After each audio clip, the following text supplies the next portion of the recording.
અંબાલાલ કાકાની આગાહીથી ખેડૂતને ક્યાંય નુકસાન નથી થતું કે કયા મંત્રીએ મને મુખ્યમંત્રીશ્રીએ એની શું નોંધ લેવી અથવા એના સપોર્ટમાં આવું કે કેમ એ લોકોનો વિષય છે. ભારતીય કિસાન સંઘના એક ખેડૂત પ્રતિનિધિ તરીકે એક ખેડૂતોના આગેવાન તરીકે કહું છું કે જ્યારે પણ અંબાલાલ કાકાએ ભૂતકાળની અંદર આગાહીઓ કરી છે એની અંદર સચોટતા દેખાય છે.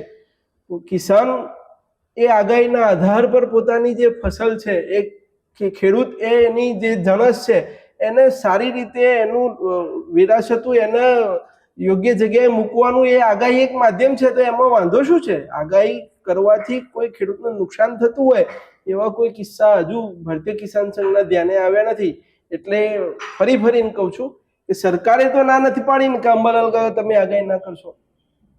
કોઈ વ્યક્તિએ ના પાડી છે, એની સામે શું કામ આપણે જોવાની જરૂરિયાત છે? એ બોલે કરે, એને જે બોલવું હોય. આપણે આપણું કામ ચાલુ રાખીએ એવી આપણા માધ્યમથી અંબાલાલ કાકાને વિનંતી છે.